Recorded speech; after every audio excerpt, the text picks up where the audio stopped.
어느 날 강가에 앉았을 때 강물이 계속 흘러간다는 단순한 사실이 묘하게 위로가 되었다. 60대가 되고 보니 예전의 나와 달라진 자신을 발견한다. 젊을 때는 강물을 역류하려 했다. 시간을 붙잡으려 했고 모든 것을 내 계획대로 흘러가게 하려 했다. 밤을 새워 일했고 늙지 않으려고 애썼고 사랑하는 이들을 통제하려 했다. 항상 앞으로 나아가야 한다고 생각했다. 뒤로 물러설 수 없다고 믿었다. 하지만 이제 숨이 가빠온다. 욕심이 지친다. 모든 것을 손에 쥐려던 손가락이 자연스럽게 펴진다. 강물처럼 흐르면 안 될까? 이 생각이 든 순간 삶이 훨씬 가벼워졌다. 중국의 고대 철학자 장자는 물의 덕성을 칭송했다. 물이란 무엇인가? 물은 가장 약하면서도 가장 강하다. 세상에서 가장 낮은 곳으로 흘러간다. 그것이 물의 겸허함이다. 물은 자신의 형태를 고집하지 않는다. 그릇에 따라 동그랗기도 네모지기도 한다. 이것이 물의 유연함이다. 물이 마주친 바위는 물을 막으려 하지만 물은 싸우지 않는다. 우회한다. 감싼다. 부드럽게 스친다. 그렇게 수천 년이 흐르면 바위는 물에 침식되어 모래가 된다. 억지의 힘이 아니라 흐름의 힘이다. 가장 인상적인 것은 물은 흘러가면서도 생명력을 잃지 않는다는 것이다. 고인 물은 썩지만 흐르는 물은 맑다. 움직인다. 살아있다. 물은 자신의 본성을 잃지 않으면서 모든 것에 순응한다. 이것이 장자가 말한 삶의 모습이었다. 우리가 60대에 접어들며 배워야 할 것은 이 물의 행동이다. 낮은 곳으로 내려가는 겸허함, 그릇에 따르는 유연함, 부딪혀도 싸우지 않는 부드러움, 그리고 흘러가면서도 맑음을 잃지 않는 생명력. 가장 큰 오해가 하나 있다. 무의를 아무것도 하지 않는 것이라고 생각하는 것이다. 만약 그렇다면 무의는 게으름이고 무책임이다. 하지만 그렇지 않다. 무의는 억지로 하지 않는 것이다. 자연의 이치에 거스르지 않으면서 필요한 것은 하는 것이다. 벼가 자라기를 원한다면 물을 주고 햇빛을 쬐게 한다. 하지만 벼의 키를 억지로 늘리려고 줄기를 당기지는 않는다. 그렇게 하면 벼는 죽는다. 이것이 무의와 태만의 차이다. 우리가 젊을 때는 억지로 했다. 경력을 만들기 위해 억지로 야근했고, 자녀를 성공시키기 위해 억지로 교육열을 불태웠고, 몸을 가꾸기 위해 억지로 헬스장을 다녔다. 그 모든 것이 나쁜 것은 아니었다. 그때는 필요했을지도 모른다. 하지만 이제 60대에 이르러서도 여전히 자신과 남을 억지로 바꾸려 한다면 어떻게 될까? 답은 피로다. 무한한 피로. 억지로 바꾸려는 시도는 항상 저항을 낳는다. 아이는 부모의 뜻을 거스르고 몸은 노화에 저항하고 마음은 현실을 받아들이기를 거부한다. 이 저항은 고통을 만든다. 아이가 자기 길을 가는 것에 분노하고 젊음이 떠나가는 것에 절망하고 자신이 통제할 수 없는 것들에 불안해한다. 그 때문에 우리는 피곤하다. 마음이 쉴 틈이 없다. 항상 더 해야 하고 더 되어야 하고 더 가져야 한다고 생각한다. 무의의 삶은 여기서 멈춘다. 그대로 두는 용기를 갖는 것이다.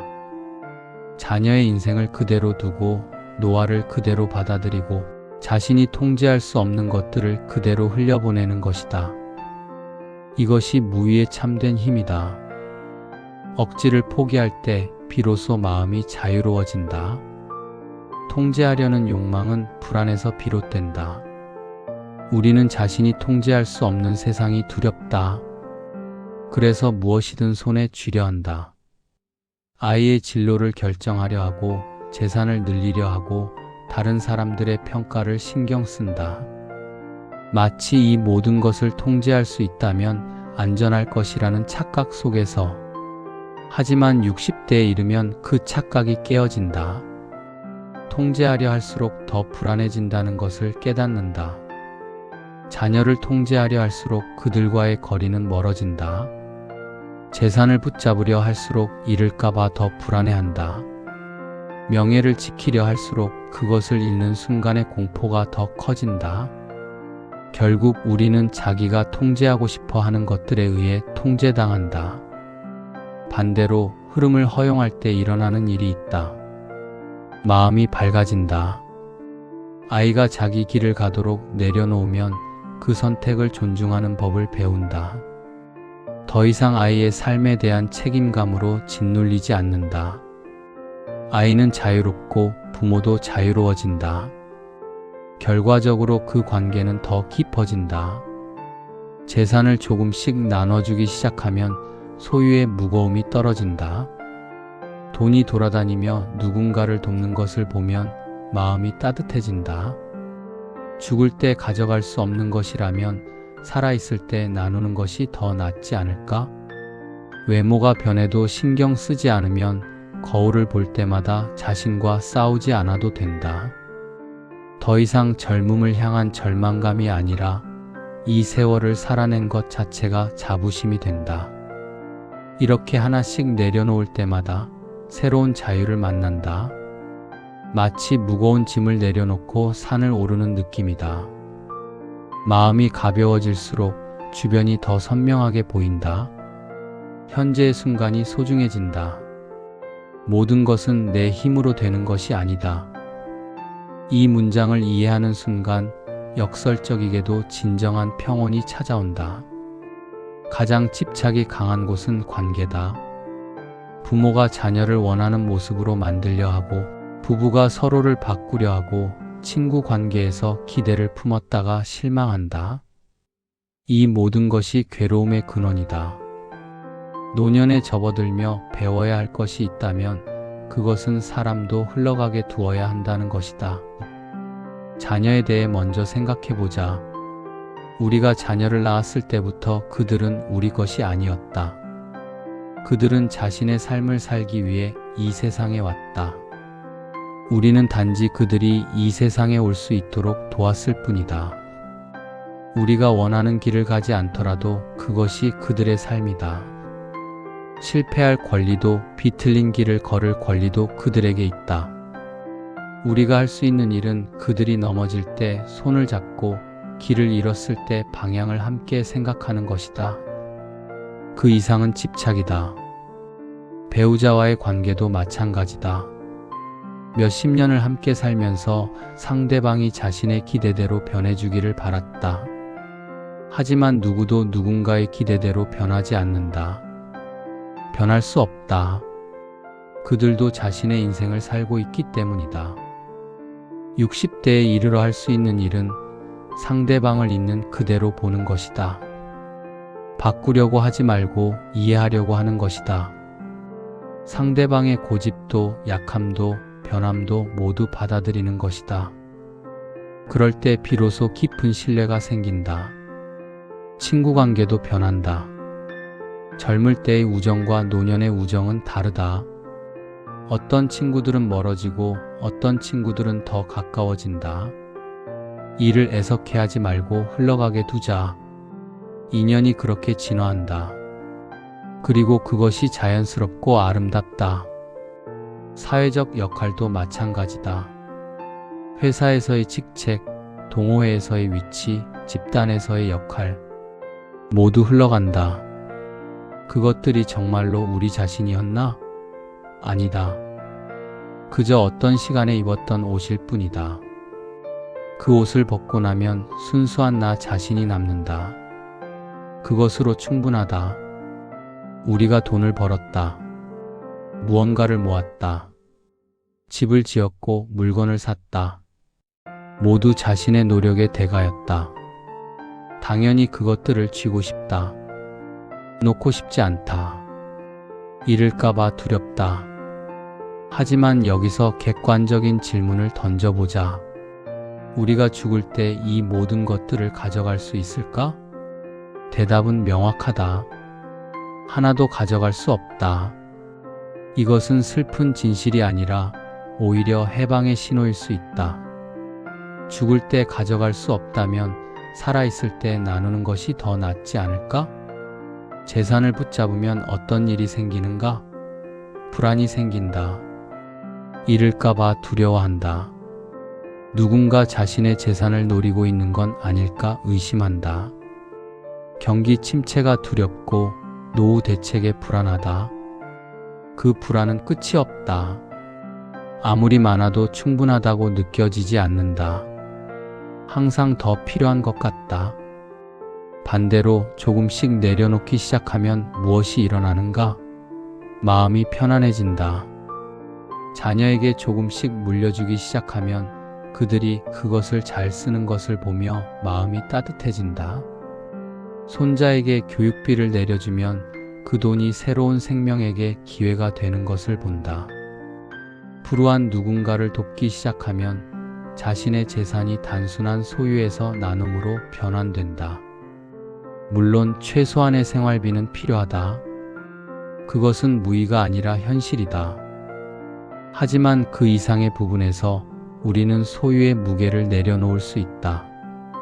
60대 이후의 삶에서 남은 시간이 얼마나 될지 아무도 모른다. 하지만 확실한 것은 지금 이 순간을 충만하게 살아가는 것이 그 몇십 년의 재산을 지키려는 불안함보다 훨씬 더 가치 있다는 것이다. 가장 가혹한 통제는 자기 자신에 대한 것이다. 젊은 시절에 우리는 자신을 혹독하게 다루었다. 외모가 마음에 들지 않으면 고통스러워했다. 능력이 부족하다고 느껴지면 자책했다. 남의 시선에 신경 쓰며 자신을 재단했다. 다른 사람들이 자신을 어떻게 평가할지가 중요했다. 60대가 되면 이것이 얼마나 무의미한 싸움이었는지 깨닫는다. 외모는 변한다. 얼굴에 주름이 생기고 몸이 처진다. 흰머리가 난다. 등이 굽어진다. 이것을 거울 볼 때마다 절망으로 받아들일 수도 있고 아니면 다르게 볼 수도 있다. 이 주름들과 백발과 허리의 굽음은 60년을 살아낸 증거다. 그것은 패배가 아니라 승리다. 살아남았다는 증거다. 능력도 달라진다.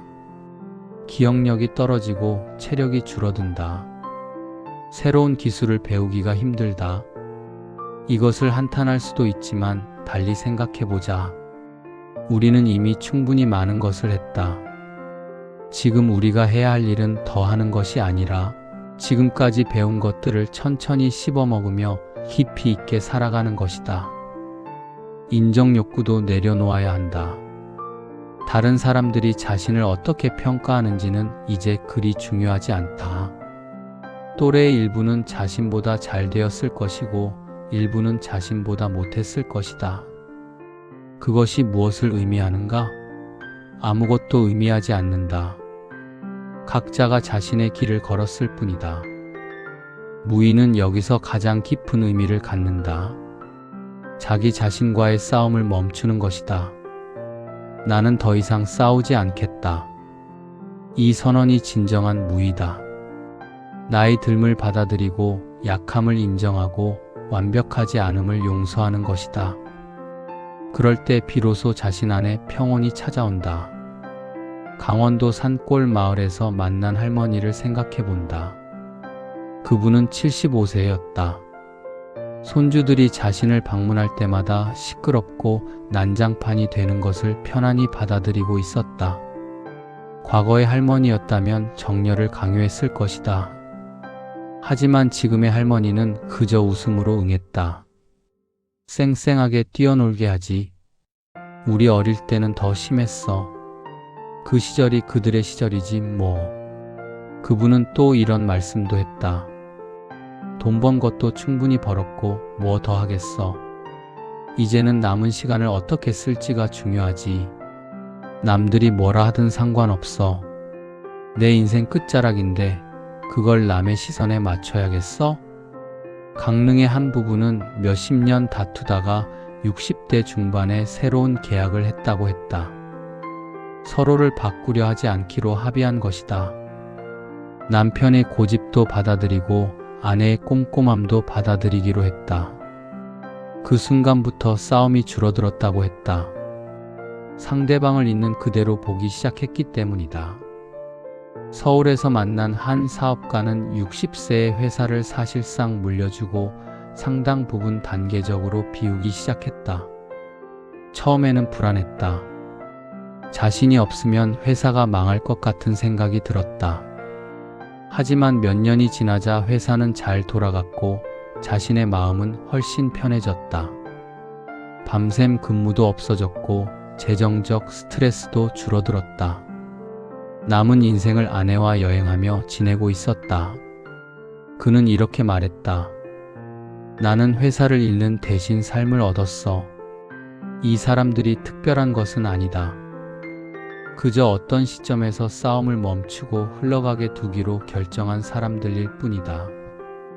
그 결정이 그들의 인생을 완전히 바꿔놓았다. 생의 마지막까지 우리는 흐르는 존재다. 태어나는 순간부터 우리는 이미 흐르고 있었다. 시간이 흐르고 계절이 바뀌고 나이가 든다. 세포는 끊임없이 죽고 다시 태어나고 마음은 희로애락을 거듭한다.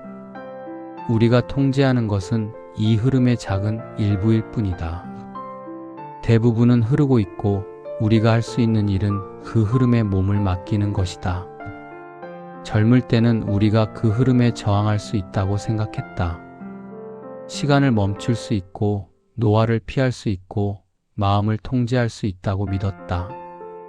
그 믿음 안에서 열심히 싸웠다. 하지만 시간은 여전히 흘렀고 몸은 여전히 늙었고 마음은 여전히 휘었다. 60대에 이르러서는 이 싸움이 무의미하다는 것을 깨닫는다. 아니, 그 이상이다. 이 싸움을 멈출 때 비로소 삶이 시작된다는 것을 안다. 삶을 통제하려는 시기에서 수용하는 시기로.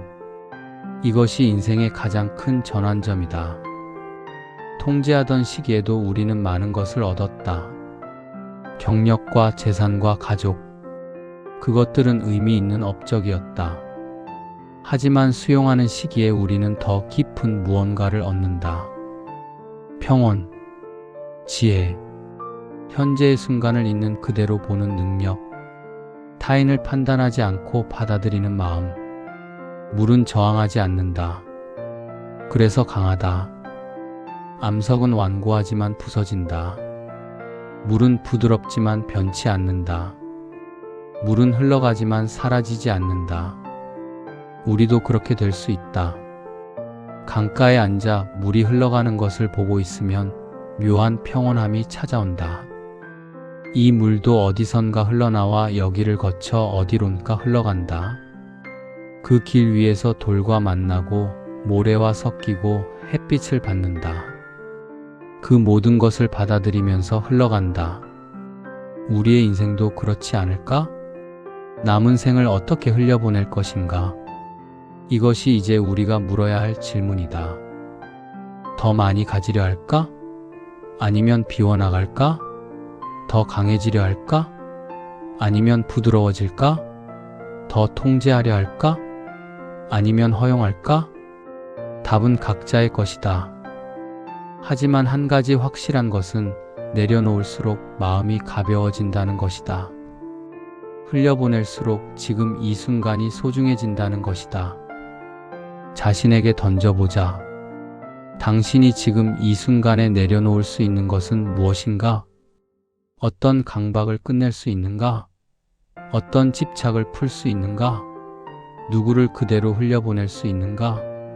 어떤 두려움을 바람에 날려보낼 수 있는가? 이 질문들에 천천히 답하면서 우리는 무위의 삶으로 한 발 한 발 나아간다.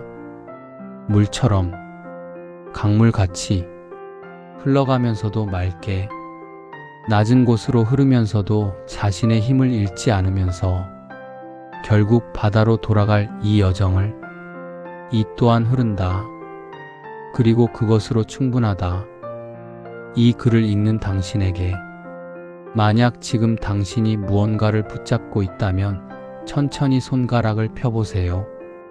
무언가를 두려워하고 있다면 그 두려움을 한번 바라보세요.